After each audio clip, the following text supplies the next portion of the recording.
Pertemuan kita selanjutnya adalah mengenai pengenalan teknologi informasi. Kalau pertemuan kedua kemarin kita sudah membahas tentang internet ya. Nah, sekarang kita membahas tentang pengenalan teknologi informasi. Oke, pengertian dasar dari teknologi informasi adalah sebenarnya teknologi, kemarin kita udah jabarkan ya. 3 komponennya, ya ada software, ada hardware, ada jaringan. Nah, kalau kita berbicara teknologi informasi artinya ketiga komponen tadi itu tugasnya adalah menyalurkan atau memberikan informasi, gitu ya. Nah, jadi pasti ada komputernya, gitu ya. Pasti ada jaringannya atau telekomunikasinya, gitu ya. Dan setiap teknologi itu akan saling berhubungan dan akan menghasilkan suatu informasi. Nah, ada 3 komponen dari sistem komputer gitu ya. Ada hardware, ada software, ada brainware. Brainware itu apa sih? Brainware itu adalah orang yang bisa membuat atau yang menggunakan, gitu ya. Jadi tidak akan mungkin ada software tanpa ada hardware. Dan kalau hardware sih bisa berdiri sendiri ya, tapi dia tidak akan optimal apabila tidak ada software. Percuma ada hardware dan software, tidak ada brainware, artinya tidak ada yang menggunakannya. Brainware di sini adalah pengguna atau pembuat di mana ke arah yang positif gitu ya. Jadi menggunakan perangkat lunak dengan cerdas. Artinya dengan cerdas itu sesuai dengan tempatnya, sesuai dengan posisinya ya, seperti itu. Nah, kemarin kita udah ngelihat sejarah internet. Sekarang kita bahas sedikit ya tentang komputer, perangkat keras. Jadi pertama dibuat oleh Charles Babbage dan Lady Lovelace. Komputer itu diciptakan oleh wanita. Bahasa pemrograman software itu juga pertama kali diciptakan oleh wanita. Makanya teknologi susah dimengerti. Enggak, teknologi itu gampang dimengerti, jadi enggak ada urusannya. Nah, komputer adalah suatu mesin di mana mesin itu akan berjalan apabila kita masukkan instruksi di dalamnya. Nah, instruksinya dapat berupa input, kemudian akan diproses menjadi suatu informasi yang bisa kita terima. Informasi itu akan keluar melalui output dari komputer, ya. Bisa dari layar, dari printer, ya, dari suara misalnya. Jadi ada feedback suara, seperti ada notifikasi di misalnya kita lagi update Windows, kemudian ada notifikasi suara bahwa update itu sudah selesai gitu ya. Nah, itu juga adalah informasi bagi kita gitu ya, dalam bentuk suara. Jadi bentuk dari output komputer itu banyak ya, tidak harus selalu layar, gambar, teks, apapun ya. Bisa voice, bisa kalau kita main stick PS itu kan ada getarnya gitu ya, stick getar. Nah, getar itu kan force feedback namanya. Jadi feedbacknya bisa dalam bentuk getaran dan seterusnya gitu ya. Nah, komputer bentuknya seperti ini nih. Jadi kalau komputer itu pasti ada input, pasti ada output, pasti ada proses. Siapa yang memproses itu kita sebut sebagai CPU, Central Processing Unit. Nah, kemudian ada secondary storage. Di situ adalah seperti memori atau RAM, ya, seperti hard disk dan seterusnya. Nah, input ada alatnya, output ada alatnya. Alat output tidak selalu tadi ya, tidak selalu monitor, bisa printer, bisa speaker dan seterusnya gitu ya, apapun ya itu output. Untuk komputer-komputer canggih mungkin outputnya dapat berupa macam-macam ya. Yang pasti output itu adalah cara dari komputer untuk memberitahu bahwa apa yang diinformasikan itu telah selesai diproses oleh komputer. Ya. Nah, sederhana cara bekerjanya ketika kita melakukan satu input menggunakan alat input berupa keyboard, mic juga alat input, ini mic ini alat input, tidak harus keyboard, lalu ada mouse. Ada yang pakai ini ya, pakai otak. Itu namanya brain computer interface. Jadi kita bisa memerintahkan komputer bekerja itu menggunakan sinyal otak. Nah, itu namanya BCI ya, Brain Computer Interface. Itu juga merupakan alat input. Nah, diproses oleh CPU, kemudian dialirkan dulu ke memori, di RAM, disimpan permanen di hard disk, diproses secara temporari di RAM, baru disajikan ke alat output. Nah, di sini ada hardware, ada software ya. Jadi komputer itu, hardware itu semua bagian fisik komputer. RAM, prosesor, VGA, sound card, keyboard, mouse gitu ya, ini juga alat komputer, mic alat komputer dan seterusnya. Hardware itu intinya bisa dipegang gitu ya. Bisa dipegang. Bisa dipegang. Kemudian ada software nih. Software itu adalah suatu instruksi untuk perangkat keras dalam menyelesaikan suatu tugasnya. Software itu jadi dia yang akan memproses sesuatu yang diinputkan, yang diinginkan oleh si pengguna. Apa jadinya kalau hardware tanpa software? Bisa sih, cuman memang tidak akan optimal hardware-nya kalau tidak kita install suatu perangkat lunak atau software di dalamnya. Ini semua dilihat di gambar, ada output. Ini komputer jadul sih gitu ya. Ya nggak apa-apa lah ya. Mungkin teman-teman melihat komputer ini kok merasa kayak punya orang tua gitu ya. Atau punya kakek dan nenek kita dulu gitu ya. Yang sekarang mungkin tidak seperti ini, lebih canggih. Cuman salah komponen-komponennya hard disk, speaker, ya screen atau monitor, keyboard, mouse, printer itu semua familiar kita pakai. Nah, secondary memory ini jadul juga ya. Nggak apa-apa lah ya. Kita lihat sejarahnya kan, kita ngomongin sejarah juga dikit ya. Jadi ada apa ini namanya? Disket. Saya sempat pakai disket waktu SMP. Ya gitulah pokoknya, ya nggak masalah sih. Cuman kecil ya kapasitasnya. Cuman 8 mega kalau nggak salah dulu. Nah, disket itu sering dinamai, bukan sering sih, emang namanya itu floppy disk gitu ya. Nah, kalau kita bilangnya disket. Nah, disket itu bentuknya seperti itu, anatominya. Kalau CD itu piringan muter gitu ya. Kemudian ada hard disk, piringan, bisa dilihat di gambar itu. Lalu ada head unit, itu berupa jarum. Makanya kalau kita matiin komputer, kalau pakai hard disk yang berupa piringan, itu harus dimatikan dengan benar. Kalau tidak, itu jarum akan menggores piringan, bisa menyebabkan hard disk bad sector. Ya, untuk mencegah itu, mungkin sekarang harga SSD udah murah ya. SSD itu adalah hard disk, tapi bukan piringan dengan kecepatan tinggi. Kalau membaca dan menulisnya hard disk yang biasa, itu maksimal 100 megabit per detik. Tapi kalau udah SSD itu maksimal bisa di 6 gigabit per detik gitu ya.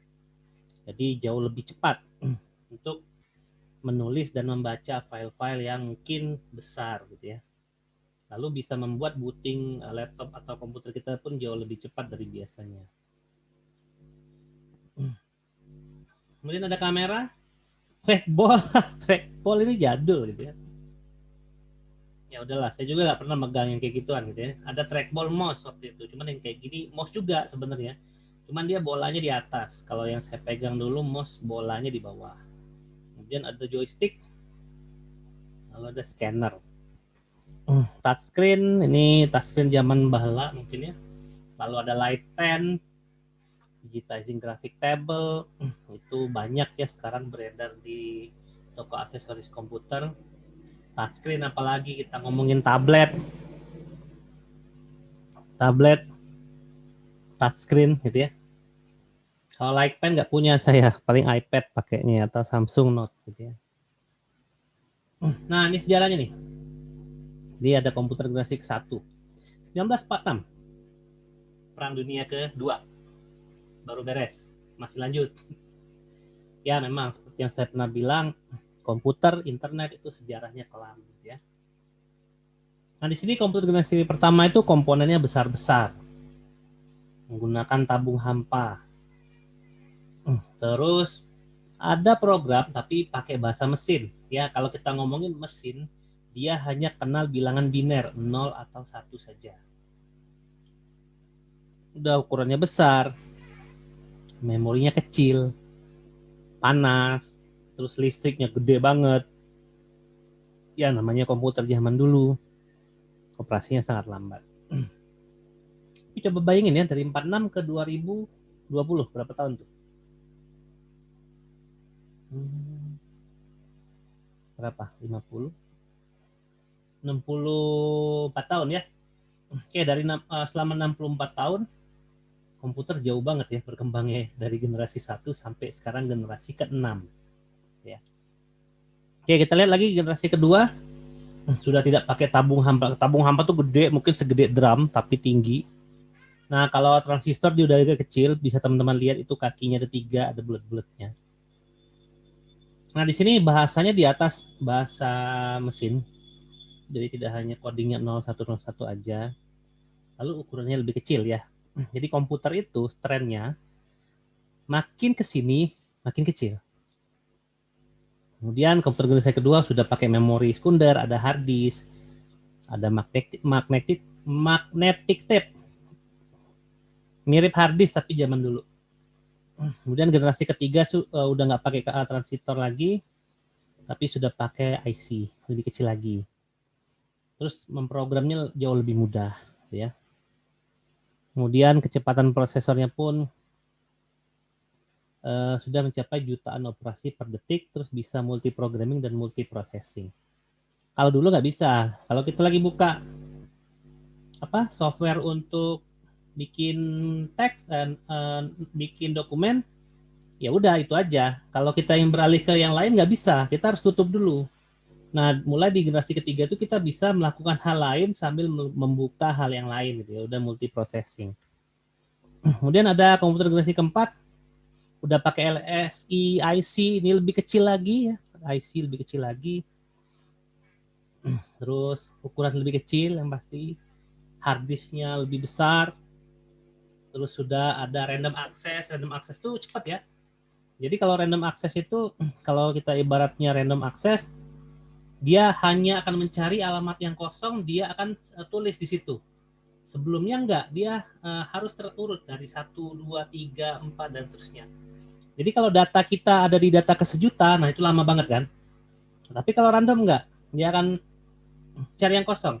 Misalnya yang keempat itu kosong, dia akan tulis di situ gitu ya. Tidak harus menunggu ke antrian yang terakhir. Kemudian sudah ada tampilannya, udah berbasis grafis nih di komputer generasi keempat. Kemudian harganya makin murah. Di generasi kelima sudah ada UI yang bagus.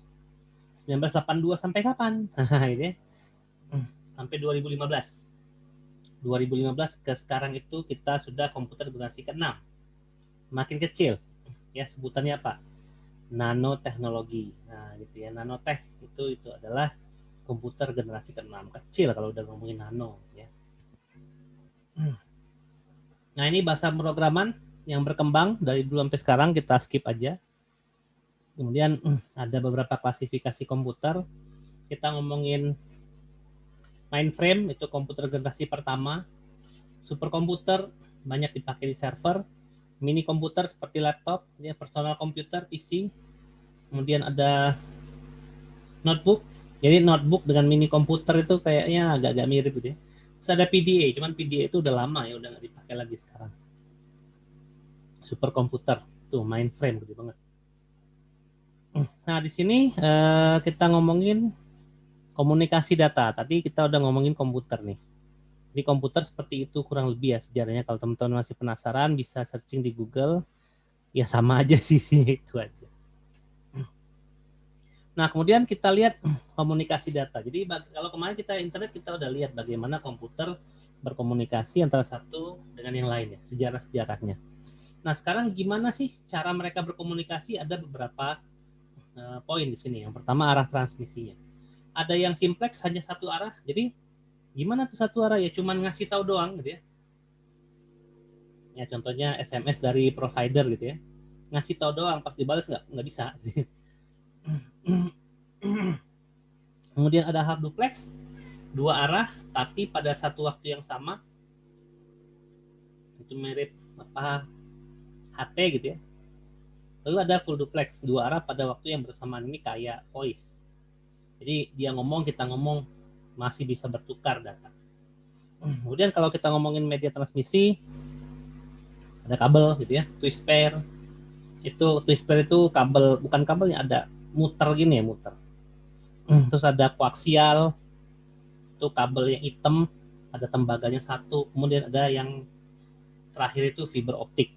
Fiber optik itu media transmisinya bukan listrik lagi tapi udah pakai cahaya, makanya dia lebih cepat ya. Nah cuman nggak boleh ditekuk, jadi kalau fiber itu nggak boleh nih ditekuk kayak gini, nggak boleh gitu ya. Apalagi gini nggak boleh. Kalau media yang listrik masih bisa karena bahannya logam di dalam. Kalau fiber itu di dalamnya plastik, bukan plastik, abstrak. Jadi kalau terlalu gini patah, kemudian dia akan mengganggu koneksi dari kabel gitu ya. Kemudian ada near kabel, tidak pakai kabel. Ada satelit, gelombang microwave, gelombang radio, dan seterusnya. Radio lemot, satelit kenceng ya, bisa sampai 100 gigabit per detik. Oke, kalau microwave seperti itu, bentuknya dia harus ada relay stationnya. Relay itu kayak knock on off ya, itu relay namanya. Dia harus knock on knock off gitu. Dia harus diterima, dia harus dilempar, dia harus diterima, dia harus dilempar. Jadi bisa berkomunikasi. Atau ada yang satelit, ya seperti itu. Kemudian kalau kita ngomongin internet kemarin ya, internet itu sifatnya global, satu dunia. Nah ada istilah lain yang sifatnya lokal. Misalnya hanya satu kosan, kita tinggal di kosan nih, kosan kita orangnya 30. Kita ingin berkomunikasi antara kita aja nih ber-30. Tidak usah melalui, jadi tidak harus pakai kuota, jadi tidak harus pakai internet, kita pakai jaringan lokal aja. Nah, kalau masih satu area kita ngomongnya local area network atau LAN. Kalau udah agak gede lagi, ya satu kota itu ngomongnya MAN, Metropolitan Area Network.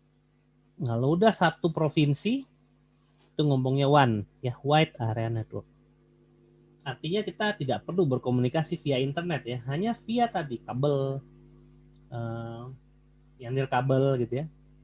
Cuma tidak usah melalui media internet dan hanya terbatas pada itu saja hostnya. Ini udah kemarin ya. Ya udah ini. Ya udah. Layanan standar ini internet, ada email, FTP itu file transfer protokol, chatting, video conference, internet phone, dan lain-lain ya banyak udah sekarang. Sekarang banyak, dulu ini aja. Ya email mungkin udah tahu ya. Jadi harus ada ad. Ad itu istilahnya ad pemilik. Jadi fajriumbara@google.com, artinya saya ada di Google. Kemarin rasanya udah kayak dejavu juga ngomongnya. Nah, bagaimana caranya komputer kita mengirimkan paket ke internet? Nah, dia menggunakan yang namanya protokol. Jadi, kalau kita ibaratkan jalan itu kabel gitu ya. Jalan itu kayak kabel. Nah, protokol itu kendaraannya, gitu ya. Kendaraannya. Jadi kalau kita ngomongin email, kendaraannya sama misalnya, sama-sama sedan. Jadi kita lihat tuh kalau ada sedan yang lewat itu lagi ngirimin email tuh, gitu ya. Kalau kita ibaratkan kayak jalan gitu ya. Jadi jaringan internet itu kalau kita ibaratkan kayak jalan itu ya kabelnya itu adalah jalan raya, kan ada dua arah gitu ya. Kalau ingin berkomunikasi dia harus mengirimkan sesuatu gitu ya. Misalnya saya ingin mengirimkan email ke Anda, saya kirimkan mobil sedan ke Google, nanti Google akan mengirimkan mobil sedan itu ke Anda gitu ya. Nah, itu mobil itu kita namakan dengan protokol. Nah, artinya tidak akan saling bertabrakan. Jadi host juga tidak akan salah dalam mengenali ini paketnya apa, email kah, file kah, gitu ya. streaming kah, dan seterusnya. Jadi nggak bakal salah karena sudah menggunakan suatu yang namanya protokol, gitu ya. Kalau email pakainya biasanya SMTP, Simple Mail Transfer Protocol, atau POP ya, Post Office Protocol. Nah, kalau FTP, File Transfer Protocol, itu ngirim file. Jadi kalau saya ingin sharing nih, saya punya drive D di sini. Saya ingin sharing drive D saya via internet, lalu teman-teman buka pakai IP public saya. Nah, itu pakai protokol FTP namanya. Ya, teman-teman langsung mendownload file dari drive D saya melalui protokol FTP. Jadi transfernya itu pakai FTP. Sehingga komputer teman-teman tidak akan salah mengenali bahwa ini adalah berasal dari komputer saya, gitu ya. Kalau teman-teman browsing, pakainya apa? HTTP. Ya, makanya kalau kita ngomongin web itu protokolnya atau kendaraannya adalah HTTP, Hypertext Transfer Protocol. Sesuai dengan namanya, yang dikirimkan adalah teks, gitu ya. Bukan voice, bukan gambar, teks semuanya. Ini anatomi email, kayaknya udah tahu kemarinnya pakai add dan seterusnya. Ins email, ya tadi pakai protokol, ada web base, ada email forwarder. Ini boleh cari di Google gitu ya, iseng-iseng ngirimin email tapi pakai nama unknown gitu ya, bisa. Ini aplikasi email. Biasanya kalau di Windows suka pakai FileZilla gitu ya. Kenapa lebih enak daripada pakai web? Karena fitur. Jadi kita bisa mengirim email, kita bisa membuat schedule email, mau dikirim ke siapa, kapan, waktunya. Itu di FileZilla enak banget. Kemudian variasi bentuk email, ada point to point, pakai add ke alamat tertentu, ada CC. Jadi kalau dulu, nanti CC ke saya ya, CC itu carbon copy, itu tembusan. Lalu ada blind CC. Kalau blind CC itu berarti si penerima email tidak tahu pada siapa email ini tembuskan, artinya CC-nya nggak keluar di penerima. Ada distributor list, distribution list. Ini satu arah aja kayak ngirimin broadcast email. Kemudian ada mailing list, cuman mailing list sudah nggak populer lagi sekarang ya. Mailing list itu email tapi kayak forum. Jadi kalau ada yang bertanya, ada yang posting, itu semua orang dapat notifikasi. Itu menu-menuhin sampah email pada masanya dulu gitu ya. Sekarang kurang favorit ya untuk mailing list. Nah, banyak serangan-serangan dari email yang mungkin sampai saat ini pun sering kita temui ya di email kita. Kadang masuk spam, kadang enggak gitu ya. Jadi ada yang namanya spamming. Jadi ini email random. Tujuannya untuk mencuri akun ya. Hati-hati aja yang punya akun Steam, yang punya akun PSN, yang punya akun Mobile Legends. Kalau ada spamming, hati-hati. Kemudian ada spoofing. Ini email penipuan. Jadi Anda kalau di SMS itu kan selamat Anda mendapatkan hadiah dari PT ABCD. Nah, itu spoofing tuh. Tapi lewat email gitu ya. Kemudian ada virus mail, ini hati-hati. Biasanya banyak ya kena virus itu laki-laki. Kenapa? Karena ya itulah pokoknya. Terus ada hoax gitu ya. Itu email-email yang berisi tipuan-tipuan. Yang ya hoax lah, tahu sendiri hoax. Kemudian ada etiket dalam beremail, itu kita sebutnya netiquette. Ini ada aturan ya. Teman-teman bisa cari ya di Google aturan internet. Jadi internet rules. Jadi internet tuh punya aturan yang isinya lucu sih. Kalau ini etika dalam menggunakan email. Ya sama sih ya kayak surat. Jangan huruf gede semua kayak ngambek. Kan kalau kita mengekspresikan sesuatu pakai tulisan, kalau gede semua tuh kan kayak marah. Kalau tanda serunya banyak itu kan kayak merintah tapi nggak bisa apa. Ya gitulah ya kalau tanda serunya banyak. Kemudian kalau pakai emoticon itu menunjukkan smiley ya. Ikonnya sih WKWK ngakak tapi orangnya diam gini. Tapi sambil ngetik tuh WKWK. Ya dan lain-lain ya. Bisa teman-teman baca, nanti slide-nya saya sertakan juga. Ini smiley ya lama ya ini. Sekarang udah ini sebenarnya smiley ini masih kayak gini ikonnya, cuman sekarang diubah bentuknya menjadi gambar ya.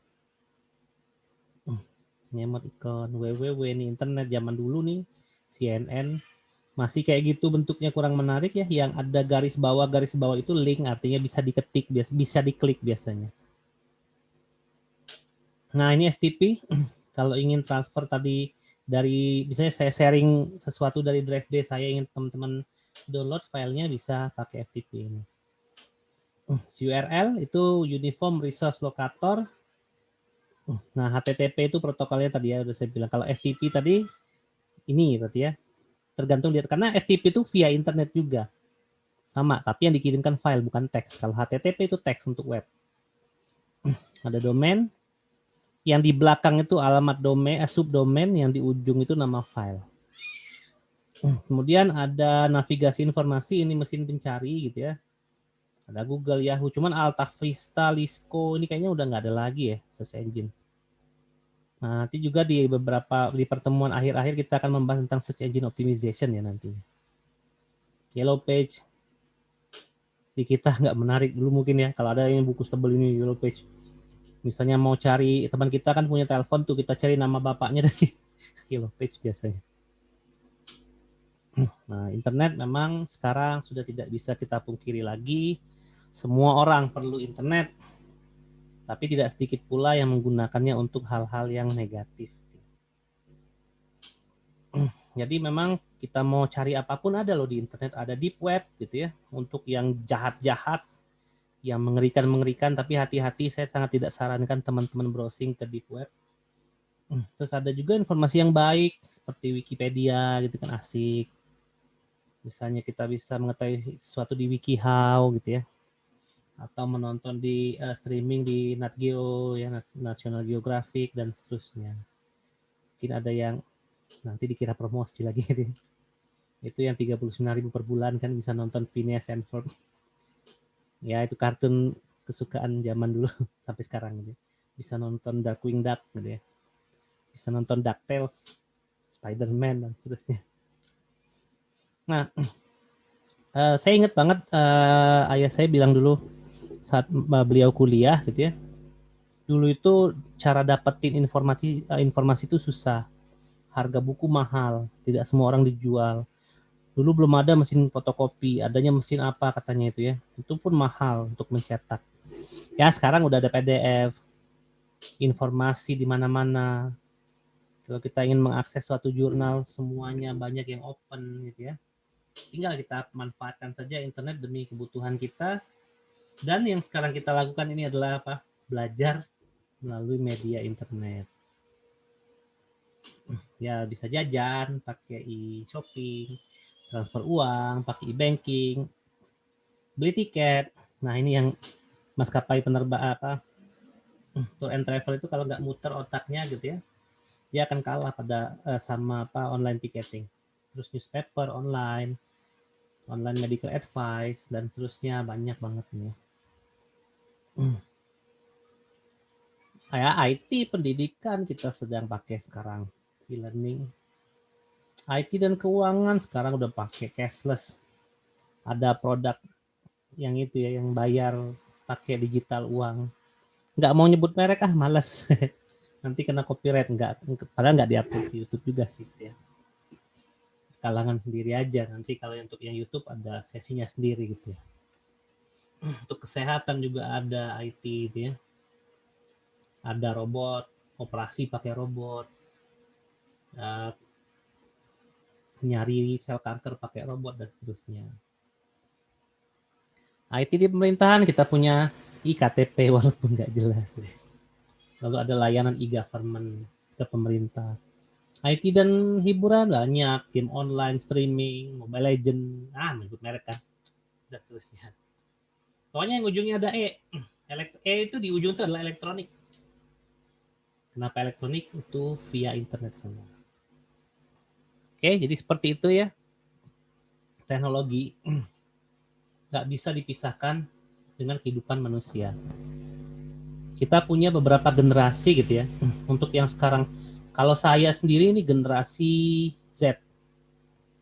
Ya. Terus ada generasi saya generasi Y. Ada generasi Z, anak saya generasi Alpha. Generasi Alpha itu adalah generasi milenial. di mana saat mereka lahir itu yang namanya teknologi sudah sangat berkembang. Beda dengan waktu saya lahir dulu. Kalau saya Z ding, transisi ya. Kalau orang tua saya Y berarti, kalau nenek saya X gitu ya. Nah, jadi seperti itu. Jadi anak-anak juga tidak bisa kita hindari dari apa yang namanya internet. Yang bisa kita lakukan hanyalah mengawasi dan mengarahkan agar mereka menggunakan internet dengan baik. Jadi internet itu nggak bisa dihalangi lagi ya. Daripada dia tahu internet itu untuk berbuat hal yang lain, gitu ya, hal yang buruk misalnya, mending kita perkenalkan untuk hal yang baik. Karena mau tidak mau internet itu pasti mereka akan tahu nantinya. Gitu ya. Kira-kira seperti itu. Oke, itu saja dari saya ya. Semoga video ini berguna. Selamat kuliah gitu ya. Semoga kita semua sehat, sukses selalu ya teman-teman. Saya akhiri ya. Wassalamualaikum warahmatullahi wabarakatuh.